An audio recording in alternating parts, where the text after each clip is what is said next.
I'm Jim Check. You're watching Kelowna Now. With me, local doctor, Dr. David Goldberg, also my family doctor for many, many years. And you've got a story to tell. You've actually written a book. Right? Yeah, at least I've put together. Put together a book. I don't know if we can This say is your book. written Well, book. you're the author of this book. Let's go with that. And you've assembled a joke book, right? And laughter is the best medicine sometimes, right? Absolutely. Jokes you'll love to tell, right? And do you want to tell us a little bit of a story and why you kind of did? Sure, I'll try and give you the quick version Cole's of it. notes. But I've been a family doctor for over 30 years. But about 10 or 12 years ago, I began spending a little bit of time in the hospital assisting in orthopedic surgery. And that has become a bigger part of my practice sort of over the past few years in particular. And one of my responsibilities that was given to me early on in that practice was to entertain the operating theater during downtime. So you're the comedian. So yeah, I became the comedian. No, I wasn't there in the beginning. In the beginning, because I had a couple options on how to go ahead and entertain the room, and I chose initially doing crafts. So I took leftover cement we used to secure components in place. No, it's when you're giving somebody a new joint. Sometimes you need to secure those components in place, and while you're waiting for the cement that holds them in place to harden, you've got nothing to do. So you've got a bunch of people who are sterilely dressed, so they can't touch things, can't move away from the table. You're spending 5 minutes of doing nothing. Yeah. So one of the options I was given was to do a craft. So I took the leftover cement and I made things, and as the cement was hardening, I had to try and complete my task before it was solid. Right. Once the cement was hardened, pass the time. I was. We knew that we could move on with the operation because we knew the cement would be hard. Nice. So yes, for several months or maybe even up to a year, I made cement art. It's kind of fun. But after a while, that got dull, and I tried telling a joke, and it went over well. So, and it's not the kind of dad joke or one-liners. These are the ones that are designed to take up time. So the joke is all in the delivery, though, right? So obviously, you know how to deliver a joke, then, right? Because a lot of people can tell the same joke, but they lack the delivery, right? Yeah, but it just takes a little bit of practice. Yeah. And I've now had a decade worth of practice in the operating room. And the hardest part was finding material. So I had 2 or 3 good long jokes that I started off with, and I very quickly ran out of material. So time to start finding new material. So you can go on the internet, you can buy some joke books, you can look all over the place. Other people know good jokes, but most of those are probably either not funny or not that you could tell them. A little on the racy side. Or they just, would make fun of people because of where they're from or what they look like, or make fun of women, which is totally not my brand. Right. Yeah. So I'd find jokes that were appropriate, and then maybe adapt them a bit for the scenario, and then I would test them with my wife, usually the day before the operation, the day that I was going to be operating, and if she approved, they mostly got told. The book, Sometimes when they didn't get approved, they still got told.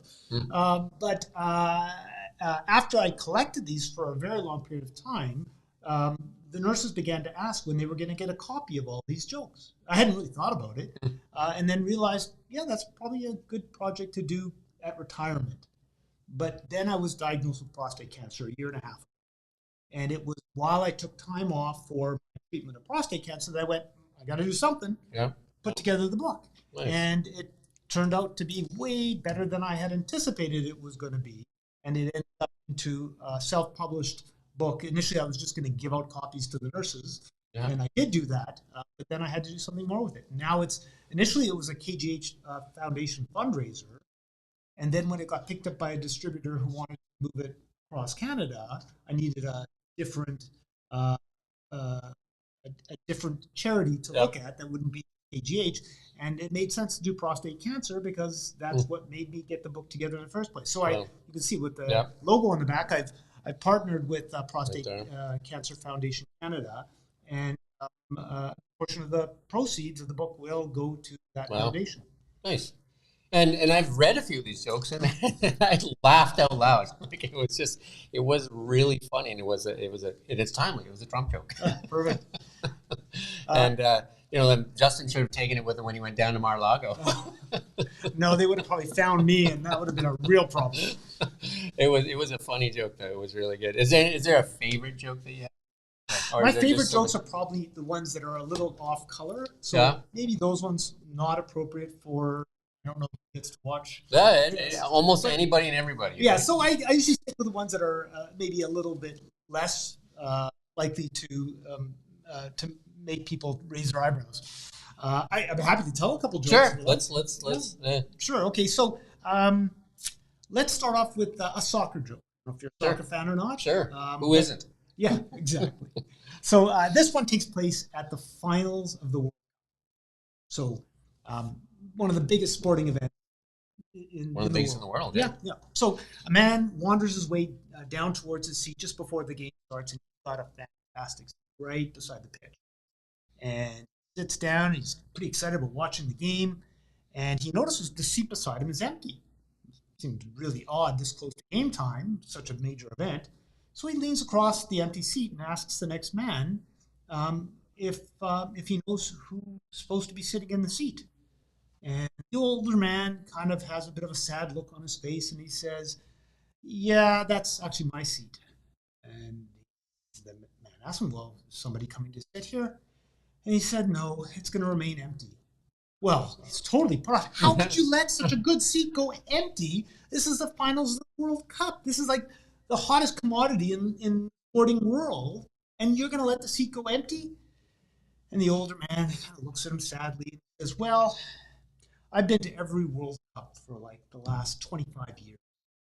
And every time I've been to the World Cup, it's been with my wife. We've gone together." He says, "But she died." And he just looks downcast. And the man now, of course, quite contrite, feeling that it's been hard on him, saying, why are you having this empty seat? He says, "Oh, I'm so sorry for your loss." But he thinks about it for a moment. He says, "But still, I mean, this is a wonderful seat. You couldn't have found a family member or a friend or even a neighbor come and watch the game with you." And he says, "Oh, no, we're all at the funeral." There you go. I can relate to that joke, and it's not the punchline, of course, but we had 4 Rockets tickets forever, and it was my wife and my son Nicholas and my mom Nana, and she came to every game with Nicholas, and then when she passed away, we kept those 4 seats for years after that, and it would always be empty. And then somebody would try to come and sit there, and Nicholas would say to the person, "That's my Nana's seat." Love it. Yeah, no, I can see that. And he didn't say that she passed away, but he would just say that. So it was kind of that one. That's the more sad part of it. Yeah. So that's a great But that's joke. kind of an example of a longer joke, with a bit of a lead in. It has a twist at the end. Yeah. The Trump one is similar to that, right? Because it was. Yeah, I don't know if you want to tell that one or not. Or I'm going to avoid that. I'll go to a different one, though, if you'd like. We can do. How about this one? There's a game warden goes down to a pretty popular fishing spot, and he sees a man with a big bucket of fresh trout swimming in the bucket, and he asks him to show him his license, fishing license, and doesn't have one. So he's caught red-handed. And the game warden said, "Oh, buddy, this is going to be very expensive for you. That's a big fine for all those fish." And the guy says, Whoa, wait a second. I didn't catch these fish. These are my pet fish." So what do you mean pet fish? So no. These are my pet fish. I take them out of my pond from home. I bring them down to this lake to let them have a good swim. They come back, they jump back in the bucket, and I take them home. The game warden said, "Come on, that's not even possible." He says, "I'll tell you what, if you can prove that that's true, no fine." So the guy says, yeah, I can prove that, no problem. So he takes the bucket and he dumps it back into the lake. Fish all go out in the lake. He puts the bucket, sits right there, crosses his hands and waits, staring at the lake. 5 minutes go by, 10 minutes go by. Finally, the game warden says, so where are the fish?" And the man says, "What fish?" There you go. So you can buy this book. Where can we find it? So a number of, at least in Kelowna, it's available at Mosaic Books. Oh, yeah, It's there you go. available in Downtown. the KGH gift shop, where Yeah. I can't believe how many are sold there. And I think there's Wow. a reason for it, but I'll come back to that in a second. It's also available at Indigo, at all the BC Indigo locations. And if it does well here, they're going to put it across Canada. Nice. And on Amazon. Yep. So, Awesome. yeah. Amazon. So you're going to leave us these copies. Absolutely. So we're going to give a one or two of these away as well. So if you put a comment into the bottom of this or on our KelownaNow X or on our YouTube, we'll enter you and get one of the books put together, curated by a doctor and a great doctor too. Again, family doctor forever, right? I think for us for 7 or 8 years, almost the longest time as you've probably been here, right? Probably, so you've been a doctor here most of your time then. Most of my career has been here. Yeah. So there you go. And the proceeds, partial proceeds, go to a good cause as Absolutely. well. Right. So everybody could use this. Is a great gift to give to somebody. I think so. Too, right? Do you know what I mean? Stocking stuffer. Stocking stuffer. And locally put together. So I think that's the cool thing, right? Whenever we have something. We have one more quick second. I want to tell a story that involves my daughter. Sure. My daughter's a nurse at Kelowna General Hospital. Nice. And we have that in common as well. My daughter's that's a nurse. right. Yeah. So she when the book came out, just shortly afterward, she called me from the hospital and said, "Dad, I just walked into a patient's room. The patient is not well. He's not able to read, but his wife is standing at the foot of the bed, reading him jokes out of your book, and he's laughing." And I just thought, that is the perfect thing for this book. And I think that's why it's done so well at the KGH gift shop. It's used a lot that way. But I had the artist who did initially the cover of the book do this cartoon as well. Nice. That's beautiful. I don't know if I can.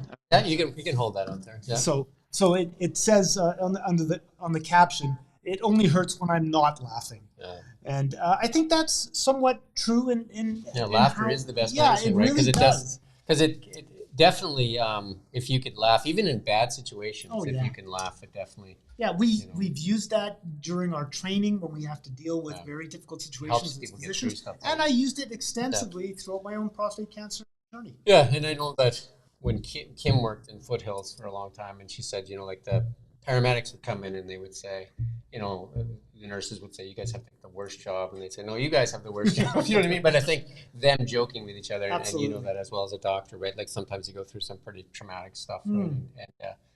And it's humor helps you kind of deal with some of that stuff, right? So, especially when you're doing it with colleagues. Absolutely. Yeah.